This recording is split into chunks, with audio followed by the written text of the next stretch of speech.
রাশিয়ার একটি সামরিক ঘাঁটিতে সকালের শান্ত পরিবেশ হঠাৎ করেই ভেঙে যায় জরুরি সতর্কতার শব্দে। মিনিট খানিকের মধ্যে বেশ কয়েকজন অভিজ্ঞ কমান্ডো প্যারাশুট এবং বিশেষ সরঞ্জাম নিয়ে একটি বিশেষ পরিবহন বিমানে উঠে পড়েন। তাদের চোখে মুখে স্পষ্ট উত্তেজনা আর সতর্কতার ভাব। কারণটা ছিল অস্বাভাবিক এবং বেশ বিপজ্জনকও বটে। উত্তর সাগরের মাঝখানে এমন একটি সাবমেরিন শনাক্ত হয়েছে যার পরিচয় অজানা এবং যেটি কোনো সংকেতের জবাব দিচ্ছে না। এখন এই কমান্ডোদের লক্ষ্য হলো যত দ্রুত সম্ভব সেই অজানা সাবমেরিনের কাছাকাছি পৌঁছানো। এমন অভিযান খুবই বিরল এবং অত্যন্ত ঝুঁকিপূর্ণ, কারণ সমুদ্রের মাঝখানে চলমান কিংবা স্থির থাকা সাবমেরিনের উপরে নেমে যাওয়া সাধারণ কোনো মিশন নয়। কিন্তু সেদিন পরিস্থিতি এতটাই গুরুতর হয়ে উঠেছিল যে রাশিয়ার নৌবাহিনী এই অস্বাভাবিক পদক্ষেপ নিতে বাধ্য হয়। ঘটনার শুরুটা হয় খুবই সাধারণভাবে। সেদিন সকাল 10টা বাজতে আর মাত্র 6 মিনিট বাকি। রাশিয়ার উত্তরাঞ্চলীয় একটি গুরুত্বপূর্ণ সামরিক ঘাঁটি বাল্টিক ফিল্ডের রাডার কন্ট্রোল রুমে চলছিল প্রতিদিনের মতো নিয়মিত নজরদারি। বিশাল মনিটরের স্ক্রিনে ভেসে উঠেছিল উত্তর সাগরের বিভিন্ন অংশের লাইভ ডেটা। সেখানে কর্তব্যরত অফিসাররা প্রতিটি চলমান বস্তুর উপর নজর রাখছিলেন।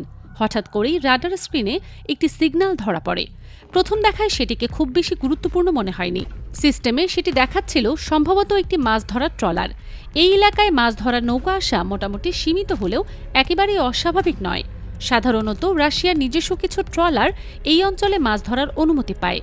তবে কিছুক্ষণ পর্যবেক্ষণ করার পরই রাডার কন্ট্রোল অফিসারের মনে সন্দেহ জাগতে শুরু করে, কারণ সাধারণ মাছ ধরার ট্রলার কখনোই এতক্ষণ ধরে একই জায়গায় স্থির থাকে না। মাছ ধরার নৌকাগুলো সাধারণত জাল ফেলার পর কিছুক্ষণের মধ্যে অন্য জায়গায় সরে যায় কিংবা জাল টেনে তোলার জন্য নাড়াচাড়া করে। কিন্তু রাডার স্ক্রিনে যে সিগন্যালটি দেখা যাচ্ছিল সেটি প্রায় 20 মিনিট ধরে একই অবস্থানে স্থির রয়েছে। এটি অস্বাভাবিক আচরণ। অফিসার বিষয়টি তার ঊর্ধ্বতন কর্মকর্তাদের জানান এবং দ্রুত একটি সিদ্ধান্ত নেওয়া হয়। নৌবাহিনীর কমান্ড সেন্টার সিদ্ধান্ত নেয় ঘটনাস্থলে একটি MiG-29 যুদ্ধবিমান পাঠানোর। প্রাথমিক ধারণা ছিল হয়তো এটি কোনো অচেনা ফিশিং বোট অথবা ছোট কোনো নৌযান হতে পারে, যেটি হয়তো সীমান্ত লঙ্ঘন করেছে। MiG-29 যুদ্ধবিমান রানওয়ে ছেড়ে উড়ে যায় পূর্ণ গতিতে। মাত্র কয়েক মিনিটের মধ্যে পাইলট রাডারে চিহ্নিত স্থানে পৌঁছে যান। কিন্তু আকাশ থেকে নেমে তাকিয়ে পাইলট যা দেখলেন তা ছিল সম্পূর্ণ ফাঁকা সমুদ্র। সেখানে কোনো মাছ ধরার ট্রলার নেই, কোনো সামরিক জাহাজ নেই, এমনকি কোনো ছোট নৌকাও চোখে পড়ল না। পাইলট অবিলম্বে বিষয়টি রাডার কন্ট্রোল রুমে জানান, কিন্তু বিস্ময়কর ব্যাপার হলো রাডার স্ক্রিনে তখনও সেই সিগন্যাল স্পষ্টভাবে দৃশ্যমান। অর্থাৎ সেখানে অবশ্যই কিছু একটা ছিল যেটি আকাশ থেকে খালি চোখে দেখা যাচ্ছিল না। এই তথ্য পাওয়ার পর কন্ট্রোল রুমে উত্তেজনা বেড়ে যায়। প্রথমে ধারণা করা হয় হয়তো উচ্চ আকাশে কোনো নজরদারি ড্রোন থাকতে পারে, কিন্তু যুদ্ধবিমান পুরো এলাকা স্ক্যান করেও আকাশে কিছুই খুঁজে পায়নি।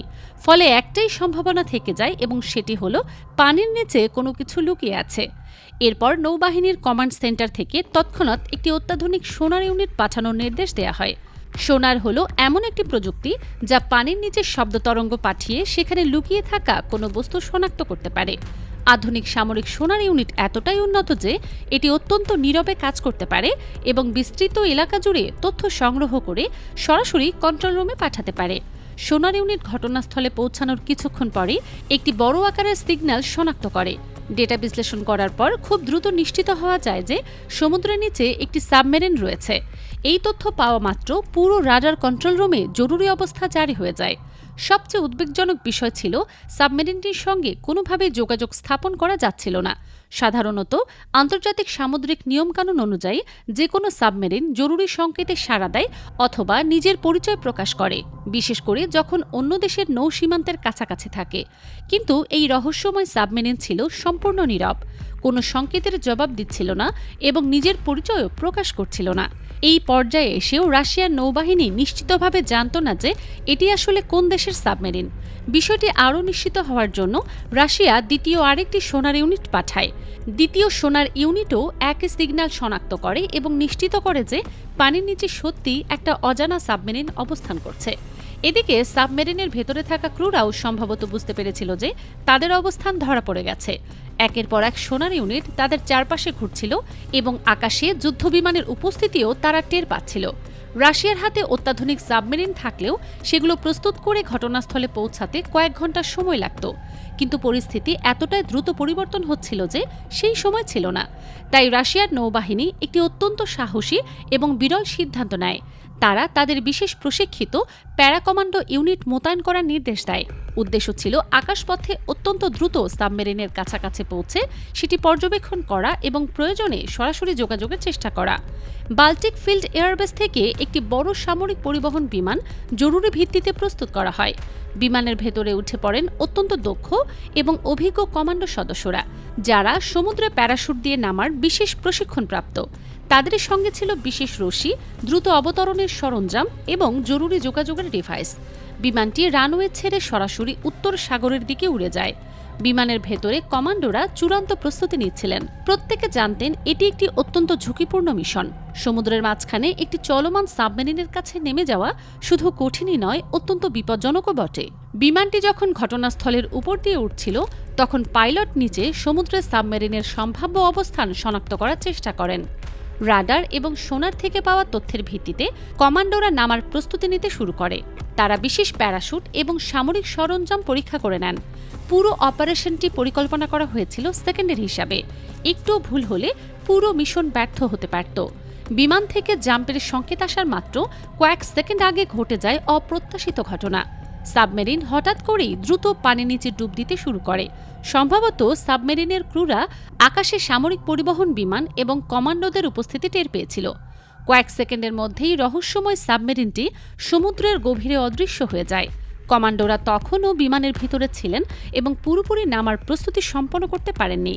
সাবমেরিন দ্রুত গভীর পানিতে চলে যায় এবং ধীরে ধীরে সেই এলাকা ছেড়ে অন্যদিকে সরে যেতে থাকে। রাডার এবং সোনার কিছুক্ষণ পর্যন্ত সাবমেরিনের গতিবিধি ট্র্যাক করতে সক্ষম হয়, কিন্তু একসময় সেটি রাডারের সীমার বাইরে চলে যায়।